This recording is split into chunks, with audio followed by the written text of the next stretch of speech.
as we enter into a new era of leadership, empowerment, and influence.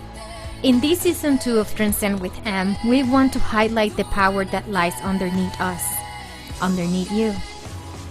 On this new season, we will showcase true stories about women who, one way or another, are exercising influence by tapping on their strength and their own story.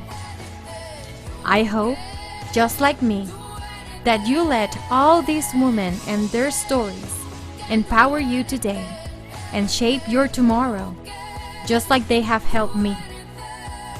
So welcome to Season 2 of Transcend with M. Know her story. Hello, everyone. Welcome to another episode of Know Her Story on Transcend with M. And today we have with us Adriana Keefe. Is that right? Did I pronounce that correctly? Close, Keefe. Keefe. Okay, let's just start again. I have an accent, so I just, I don't know how to pronounce things. Okay, so let's give it 3 more seconds. This is the beauty about this. We can just, whatever. Taste, whatever. All right. Hello, everyone. Welcome to another episode of Know Her Story on Transcend with M. And today we have with us Adriana Keefe. She is a life strategist and empowerment coach from Oxford, Massachusetts. And she is a mom of 2 girls, a wife, and an animal lover. Adriana was an award-winning realtor, but, couldn't overcome the feeling of being stuck and lost in her life a few years ago. So after a long journey of finding herself, she now helps overwhelmed and overworked women who are feeling the same way recapture their identity and find fulfillment in a life of love. So she also runs a wine business and a blog, and surprisingly, she has a degree in veterinary. So Adriana is here today not only to empower us with her amazing story, but also to show us that we all have the possibility to build a life with fun and freedom. Welcome, Adriana. How are you? Hi, thank you so much for having me. I'm doing great. How are you? I'm good. Going through the hoops of COVID and staying positive, I guess. Really right now. Yeah, making sure that we just keep going. We cannot stop. We won't stop, right? That's right. All right. So let's dig in. Tell us a little bit more about yourself. Oh man, about myself. Well, I feel like I've kind of become a jack of all trades in the past 10, 15 years, maybe. My husband and I, since I was in real estate, we also love to flip houses. We love to redesign houses. We're in the middle of redoing the one we're living in right now. Something that I'm really passionate about. I'm also in school for interior design. That's a whole nother can of worms to go down. I know. I went through this path of like, what am I doing with my life? What do I want to do with the rest of my life? What do I want to be when I grow up? And that was just a few years ago. So yeah, I know there's a lot of other moms out there who feel that struggle. I bet. Yeah, we do. We certainly do. I'm very fortunate that my 6-year-old is able to be in kindergarten full time right now. So I'm not taking that for granted. I'm very fortunate that she's been able to get that help. I'm not looking forward to the winter. Who knows? We might be homeschooling, but yeah, we're all doing pretty well so far. That's amazing. That's amazing. So recently, there was a published article about your point of view as a mother titled, "Am I going to be a mom forever?" So let's start there. Identity. Tell me more. Oh man, where to begin with that? So I always had this lingering feeling that I could have more in life, but I didn't know what. I went to college, I got the degree, I joined the workforce like I was supposed to, but I could barely pay my bills. I felt like I made the moves that I should to be a successful human, yet I didn't feel successful. I was working overtime every week, picking up other jobs, and I still couldn't make ends meet. And I thought that success meant working a lot in order to make a lot of money. So I kept trading my dollars for hours and working all the time never feeling satisfied in my work. I hadn't recognized the idea that you could be fulfilled in what you're doing, not work a lot, and still make money. And then I became a mom, and it was a surprise. And I was young. I was 25 when I had her. And I continued down the path I was on, trading the hours for dollars and working to build someone else's dreams. I was never that fulfilled or happy, but I didn't think that the working life was supposed to be one of fulfillment. I thought work was a way to pay the bills until you could retire or until you die. And I didn't grow up in an entrepreneurial household, so I did not see that there was another option in life. Yep. Like, I think that's most of us, right? Yes, Like, very much so. yep. Like more than 80%.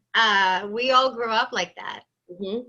That I didn't actually know that statistic, but I was wondering. I was curious about that. Yeah. And eventually I grew tired of living paycheck to paycheck. I went into sales in the real estate realm because people told me I was good at customer service, and they said, you should sell real estate. So that's what I did. Yeah. And that's when the real money kicked in. I was making more money than I'd ever made before. So you'd think now it's all good, right? But I was still so unhappy. I kept questioning what was wrong with me, if I was too picky, too high maintenance. I was making the money, but I was also making myself extremely overworked and anxiety ridden. I was fulfilling the role of a great realtor, but I was feeling like I wasn't in my true identity, like I wasn't fully showing up for myself. I had this longing and craving for something more, and I didn't know what. Wow. It's incredible how us women kind of just roll like that. We just give, do.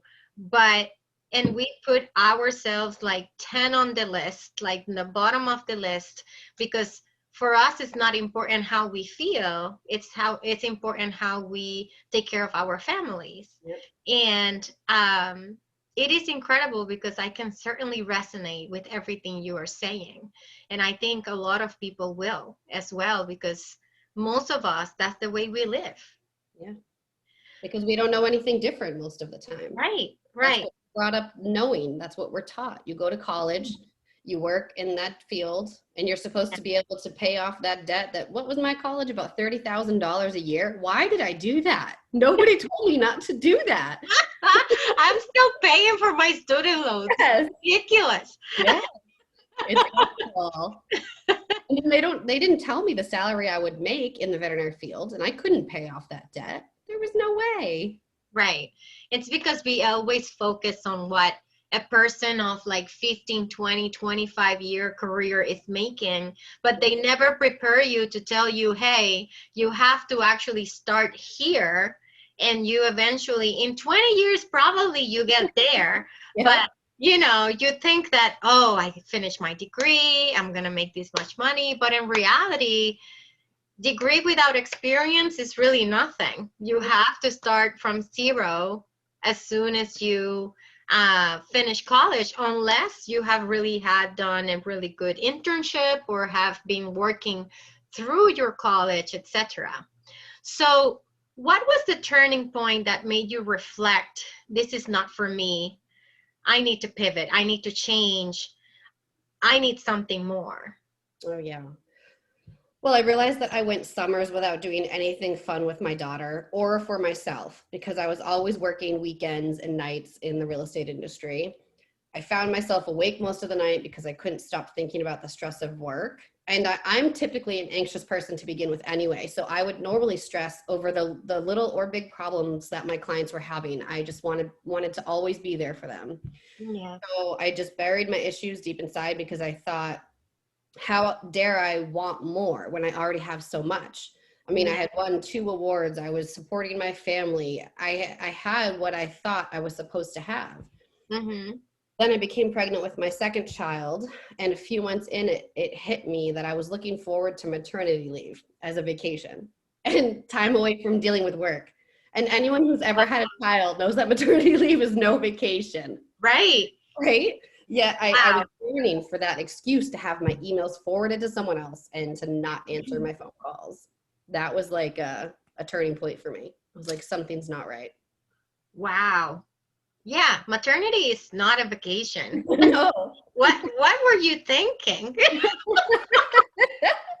It's so hard because even I remember the first two weeks that she was in my arms and I could just veg out on the couch and I was like, this is the life. Even though I was up all night with her, but I was like, I feel great. Oh my goodness. Well, No. there is definitely satisfaction on that. Like I can tell you my daughter is 9 and I do miss her being a baby. I do miss like just spending some quality time holding her in my arms. So I totally understand where you're coming from, but at the same time, you must have been in a very stressful place to think that was also so great, like because being a mother, especially with another little one, is so stressful. So I cannot even imagine what you were going through, that you were actually finding comfort on that. I Yeah. mean, being a mother is a wonderful thing, but we all know we need our free time. Yeah. So that journey of, looking forward to like maternity leave, being on maternity leave, figuring out like, do I really even want to go back? So, what was the journey of self-reflection? Tell me, what was the biggest aha moment when you had to take that time and think about you, think about yourself, about your happiness, like your overall, who's Adriana? What do I want to do? Tell me more about that. And that's a great question because, excuse me, because I didn't know that. I never stopped to think, who am I? What do I want out of life? I just basically was living up to the expectations of the general society that I was around. Yeah. And the more I dug into that desire for needing a break, the more I began to recognize how unhappy I was. I realized I couldn't go back to that life after my leave. My stress and anxiety levels weren't normal, and I hadn't really accepted that until around that time. Not seeing my children on the weekends was not the life that I wanted to have. I didn't want them to grow up seeing me overwhelmed or not seeing me at all. Because I did grow up with a father who was constantly stressed about working and money, and he worked very hard for us. He's a phenomenal provider. He is a great father. But I just know I wanted to be a bit more present in my children's lives. Mhm. So at the same time, I felt like a giant letdown to those who had mentored me and supported me within the real estate world. I couldn't stop thinking about how I would look like a massive failure if I stopped at what was looking like the peak of my career. Mhm. Until I began to see that my unhappiness was flowing over into my relationship with my husband and my kids. Yeah. I was less patient, less emotionally available, and I didn't feel like I was showing my kids or myself my true potential. And that was like that light bulb moment for me that something just really had to change. Wow. That is so powerful though, because I feel that very very little of us identified that so early in life. Like I feel a lot of women actually wait until their kids are like in college or graduated college, or or are ready to get married, and that's when, after so many years that they have sacrificed themselves, that's when they finally say, wow, I gotta recover all this time lost. So I'm so proud of you for like identifying that early rather than later. Thank Because not everyone is able to do that, and that talks a lot about you as a person, and as your compromise with yourself, and how much you want to succeed, not just for yourself but for your family.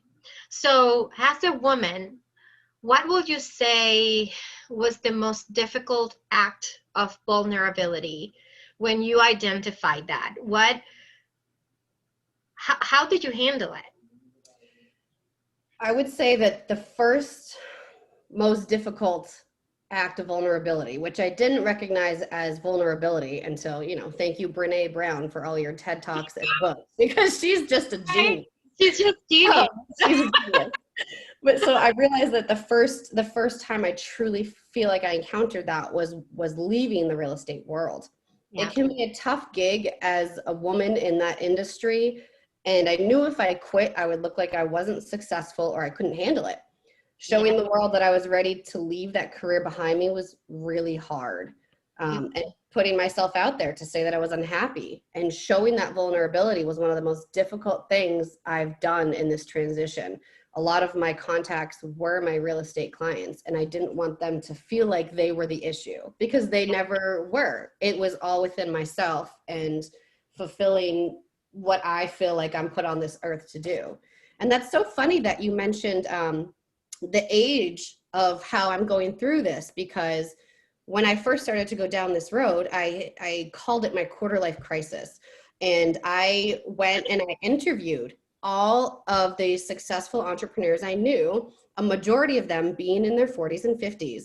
And they all told me the two same things. They said, you're very young to be going through this already, and you're very fortunate for that.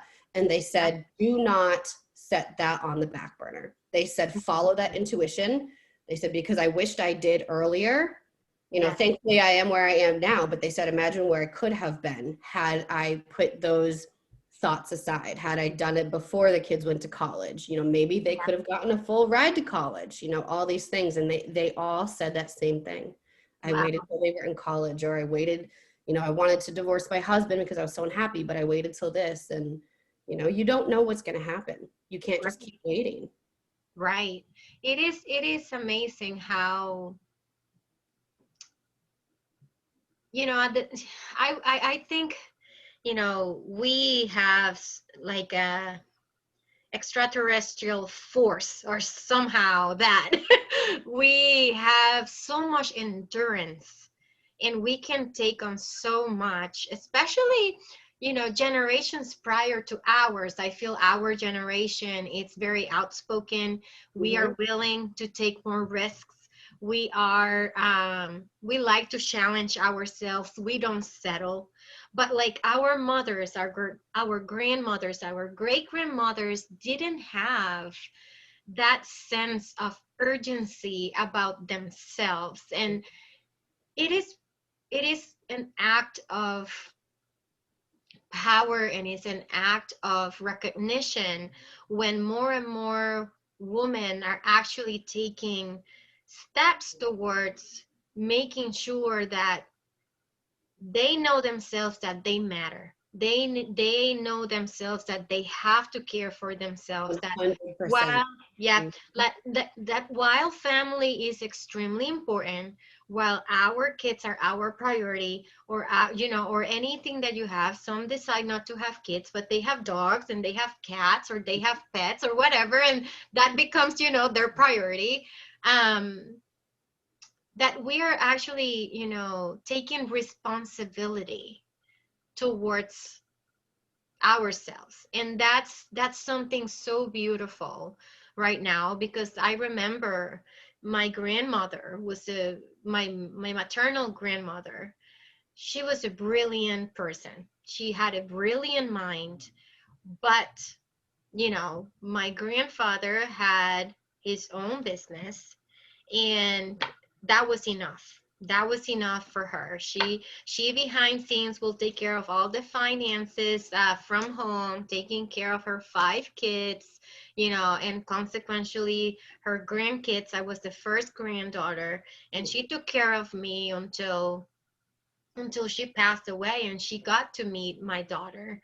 And I just couldn't imagine, if she had the opportunity to go to college, or she had the opportunity to educate herself, how much more she could have accomplished, because she was extremely good with numbers. She had a brilliant mind for business. She was extremely wise. And I know, like, we love our grandmothers more than like anything, but she was exceptional. But her place was home, and that's what they all grew up knowing, that was her fulfilling journey of their lives. So, Yeah. you know, I definitely see a shift, but I think we have so much more to go through. And I am so happy you're breaking that mold, because it's important for people to hear it, for Very women to hear so. it. I mean, women are still only making about 82 cents of every man's dollar. That's right. That's So right. we've got a ways to go. Yeah. So, who played an integral role to help you achieve who you are today? And then we'll just dig into like all your entrepreneurial journey. But who played that role? Who has helped you and empower you to get where you are today? I will say this is a bit tough because it's a toss-up. There are two people in my life who have truly helped me come into my own.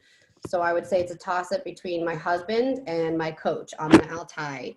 My husband has been incredibly supportive of my business ventures since day one. He was on board with covering the bills as I started up my real estate business. Um, and then again, when I told him how unhappy I was in that real estate business, I mean, he could have been like, nope, you're sticking this out. Sorry, we've invested in this. Yeah, yeah. But he didn't. He totally understood. And he's taking care of the kids during the hours that I needed to sneak in my side project. Gave acceptance when I wanted to spend money on furthering my education and getting coaching. He believes in me in a way that I've never had before. And he sees my potential when I don't. And I think it would be doing a disservice to him if I didn't say that he was an integral part of where I am today. Amina is my coach, and she changed everything for me. I mean, I started working with her to grow my wine business, which did double in growth, but then she also helped me recognize that mentoring women is in my blood. It's something I naturally do without being paid. And she was able to really dive deep into my needs and my desires that are in my soul that I've never truly dug into. And it was unlike anything that I've felt or experienced before. She helped me gain clarity on what I wanted to do with my life and how to start my coaching business, from the actual frameworks of my program to finding clients and doing workshops and conferences and all the good stuff. So she has just been like this major, major piece of everything. And I wouldn't be here today. I wouldn't have even started coaching had I not met her. Yeah. Well, you know, we're gonna need to talk to Amina offline and bring her in here and see what she has to say. That's amazing. When you mentioned her on our exchange on emails, I did some research on her, and it's pretty impressive. She's Pretty such a impressive. wonderful person. I have nothing but good things to say about her. How did you met her? I heard her on a podcast, and I can't remember which one, but it might have been the Amber Lily Strim podcast. So then I searched for more podcasts that she was on. She was on another one. It might have been the Influencer podcast, but I don't remember. I love that one. I love the Influencer podcast and the Woman Influencer too. Yeah, yes. I just heard her on a podcast and I resonated with her because she talked about being burnt out. She was working herself to the bone, so much so that she ended up, I don't want to say creating, but her body manifested 2 autoimmune diseases, and she almost died. She almost died. And that was from stress and being overworked and not recognizing the signs. And I really just connected with her. That's amazing. Yeah. Wow. That's a great story. I mean, I don't even know like how many women must be going through that. I think it's a lot of us and we just stay quiet. We don't know about it. And I think that's why doing things like this, like putting our stories out there, is so important. So what is that you found that sparked the new you? Like, how did we get here? That is, I mean, I would love to take credit for it with my past couple of years of interviewing people. And that was obviously a piece of it. and, you know, diving into mindfulness and meditation and leaning into my intuition and I don't, you know, it depends on what people believe in, spirit or guides or God or universe, leaning into that. But also working with Amina, hands down. I mean, I never would have thought to ask the questions that she did or do the internal work that she had me do. I started working with her having no clue what I felt my purpose was on this earth. And that's a giant misconception that people have about coaching, is they think that they need to know what they want to gain from it or what they want to start with it. But you don't. I thought I was just going to increase the business I already had, but I came out an entirely new person, knowing the exact path that I wanted to take, and working with her created an entirely new me for the better. So tell me a couple of the things that you learned. Tell me a couple of the things. Mention to me or to our listeners, what did you learn about yourself? Oh, well, I learned how to believe in myself. And that's something that does not come easily to most people. I know who I was 10 years ago. I know who I was 5 years ago, even 2 years ago. And I'm a completely different person for the better. There's no way I could have been this person had I not gone to get the support from others over the past couple of years that I had. You can listen to all the podcasts, read all the books. You know, that's what I was doing, just doing all the things. But if you don't believe in yourself or believe it's possible for you to undo those mindset blocks and get past your past traumas, you will be hiding and not showing up in your greatness for as long as you're living. And working with a coach, she made me insanely better with money, which is an odd thing. I didn't expect to get out of it. All things money, like from spending to earning and knowing my worth, what I'm worth. With the help of her holistic leadership and mindset coaching, I was able to transform my entire mindset around money. Time management and knowing what to do and when, because I like to do all the things and I take on too much, and I needed to slow down in order to actually speed up. And it took a lot for me to understand that I can't do all the things. I'm such an ambitious person. And so having so many dreams and aspirations, I had to learn how to slow down to really, truly get ahead. Yeah. And then I'd say understanding my mental and physical well-being. I never knew how much the food I put in my body, the physical activity, and the mindfulness contributed to my daily life, both physical and mental. I knew if you were eating the wrong things, sure, but if you're eating the wrong foods and slacking on some sort of movement, which can look different for every person, that your body and mind won't truly function at its peak. And all those things, I mean, the mind and body is connected in so many incredible ways that people don't expect or recognize. So that mindfulness around both was a giant breakthrough for me. I'm definitely a more patient, understanding, peaceful, and inspired human now by learning and practicing different mental techniques, especially the guided meditations that we do and that she taught me how to do. I think that's a huge piece. It was like a reckoning of Adriana. Yes, that's 100% what it was. Yeah. That's great. You know, I did a mindfulness or a mindset podcast with my daughter and her friend, which it was so funny when you sent me when you asked me if that was Faye's daughter, because Faye's our neighbor and we have become such good friends because our daughters have been going to Taekwondo and they're on the fast track to black belts in the next year or two. So we've known each other for years, but just recently we really you know, our husbands got together. Now they play poker. We get together, have a glass of wine, you know, and it's pretty amazing. And then when you mentioned if that was Faye's daughter, I was like, yes, because these two girls, my daughter and Samara, I don't know where they get it from. They are so positive because we're always complaining like, oh, I gotta do this. Oh, I gotta do that. But they are two creatures that are so positive all the time. And, you know, they keep me on check. Like, yes, my daughter very much does that to me. And what I've learned from my mindfulness and like the having a positive mindset, and it all has come not just from learning all of this from their coaches on Taekwondo, Grandmaster Brown and Grandmaster Shay, but also they the school right now is teaching them that there is nothing that they can achieve, and everything that they do, they need to see it from a positive perspective. And I think that has translated so well into our household.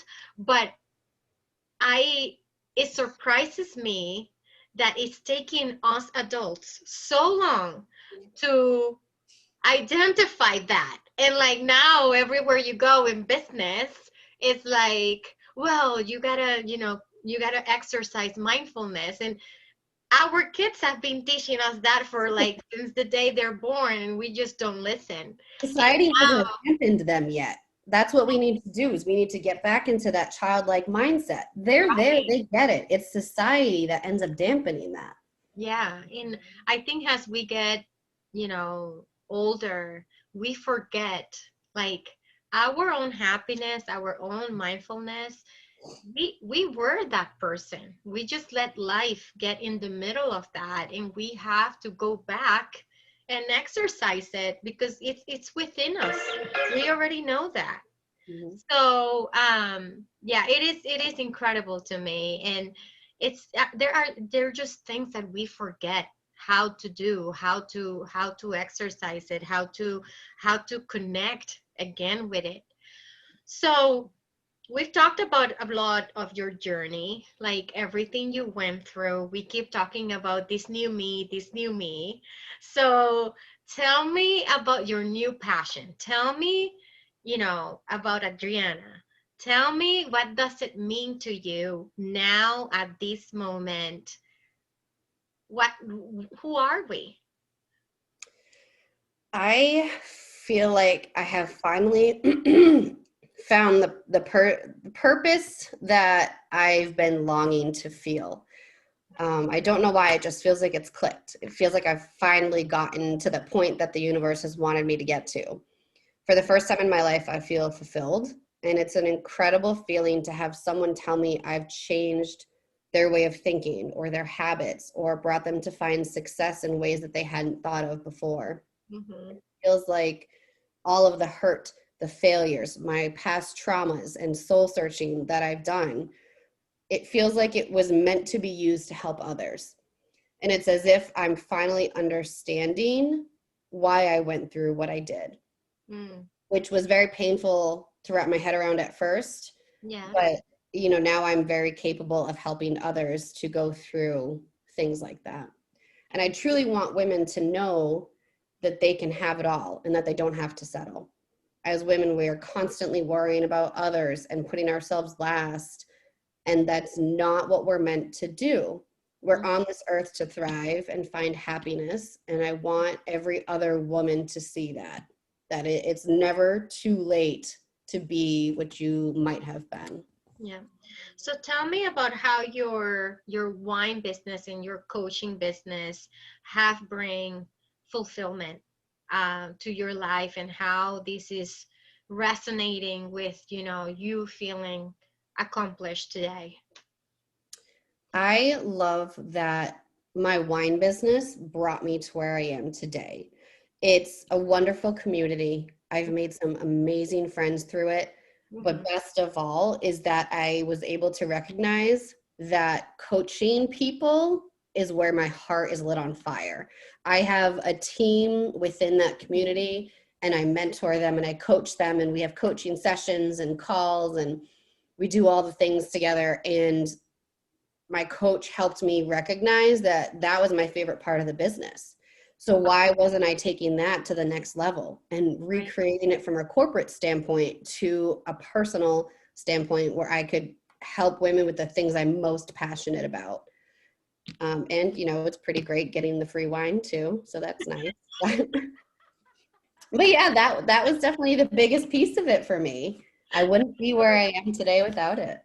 That's amazing. You thought that this thing was going to fulfill you, but end up actually opening the door to recognize what really fulfills you. So it's just such an amazing journey. So for women that are listening today, what would you tell them is a good way to transcend into someone extraordinary? I love losing my voice today. Go figure. I love that is your word, because I think that transcendence is such a powerful and extraordinary word. And for me, I believe that it all starts with taking care of yourself. And it sounds like you have much of that belief too from our conversation throughout this. If you're not feeling fulfilled, if you're not filled up, how are you able to show up as your best for anyone else? Right. Whether that be a night out for dinner with a friend once a week, or taking a nightly bubble bath, or waking early to meditate and read before the chaos of the morning sets in, investing in yourself with furthering your education, or diving into your soul with a coach, you need to take care of you. Right. It's that whole put your oxygen mask on first thing. That's why they say that, because you're not going to be able to put the mask on your kids or your grandmother or whoever's next to you on that plane if you run out of oxygen. Then they're stuck by themselves. So the more time you spend on learning about yourself and what you love and what you hate, what makes you feel it up, the more extraordinary you become. This is why I created that strategic coaching program for women to recapture those identities, find what desires are in their soul, and shift their life into one of the fulfillment and the freedom that they've been longing for, because they deserve that and they're meant for that. There's a reason why that's in their heart. Right. They know it, but they just don't know what to do about it.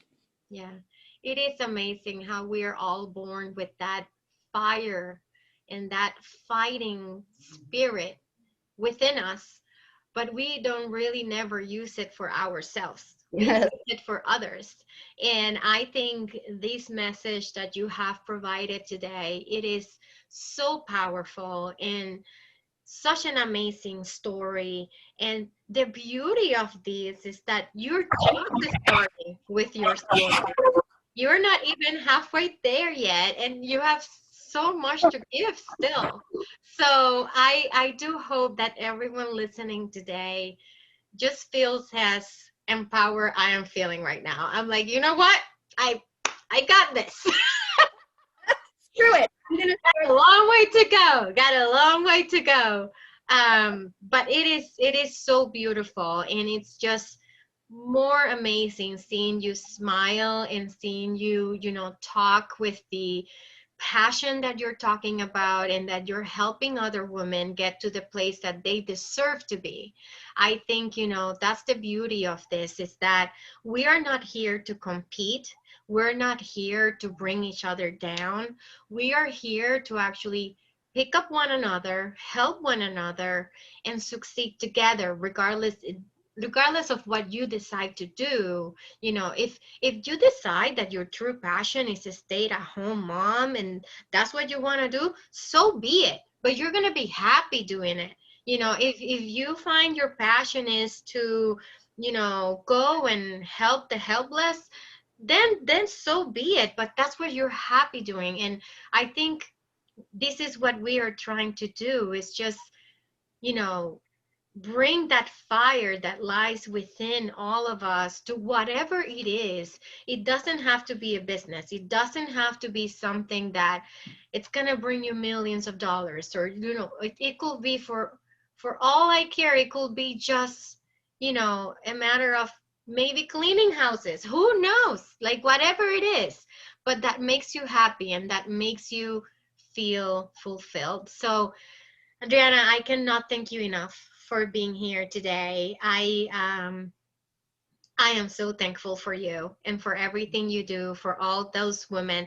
I don't know them, but I feel more connected to them now than I did before, and I can't wait to, learn who they are and continue to, following your journey and continue to learn more from you about you and whatnot. So, are you ready to answer 5 quick hitters?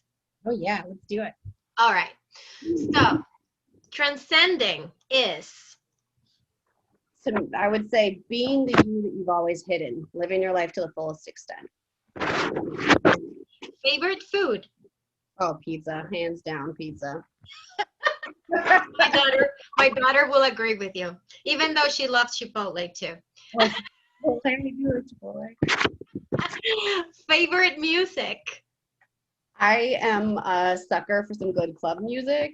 You can find me dropping it low in the kitchen while I'm making dinner, that kind of music. That's amazing. Maybe we'll just meet once COVID is done. Maybe we just need to go to the club and take a couple of our girlfriends. Um, favorite book? Ooh, I would say that's a toss-up between When to Jump by Mike Lewis and Everything is Figureoutable by Marie Forleo. When to Jump, it inspires me all over again when I'm feeling that lack of creativity. Yeah. And Everything is Figureoutable reminds me of how to get past those blocks when I'm feeling stuck. I might read that. Everything is Yeah, Figurable by Mary Forleo, because I've never heard of that book before. I'm gonna definitely order it as soon as we're done here. Marie, she's awesome. She's also like a hip hop dancer and a businesswoman, and she's like leaning into her fullest self, and I love her. That's amazing. What is your favorite woman influencer? I have to say Jasmine Star. She's loud, she's talkative, and she's very much herself. She comes from a Hispanic family, and my father's from Puerto Rico, and I feel like I have a lot of the same loud, talkative, almost borderline obnoxious, boisterous, opinionated self that she does. She makes me feel like I don't have to dull myself down or, Yeah. to be professional and to be liked. And so Yeah. I've always struggled with that, of feeling like I was too much of everything. So she reminds me to be myself, and I appreciate that about her. We Puerto Ricans have a very unique way of expressing ourselves. Like my biggest issue is always being, being Puerto Rican, you're taught to express your feelings and who you are, and your hands are always your hands are always involved on everything. So every time I talk, I go like with my hands, and I have to it's like it's like translating everything with your hands. It isn't enough. We have to show it too. Exactly. That is really amazing. Where is your father from? Puerto Rico. He's from Mayagüez. Okay. I was wondering, from your accent, I was like, I feel like she might be Puerto Rican. I couldn't tell. So I am from the South. I'm from Juana Diaz. That's South End. So I didn't know that about you. I didn't know your dad was Puerto Rican. So look at another thing we have in common. That's amazing. I've been dying to go there, but we were supposed to go there the year the hurricane hit, the same month the hurricane hit. Yeah. And things have just been in shambles since. I mean, there's still a lot of places without power and water, and it's sad. Yeah, I went, funny story on that. So my mother and our birthdays are 10 days apart. And she is September 10th, and I am September 20th, which is when the Hurricane Maria hit. And I was in Puerto Rico the day before Hurricane Maria hit. So if I would have had stayed one more day or 2 more days to celebrate our birthdays together, we got to celebrate my mom's birthday and my birthday together, but I wanted to stay a couple days more.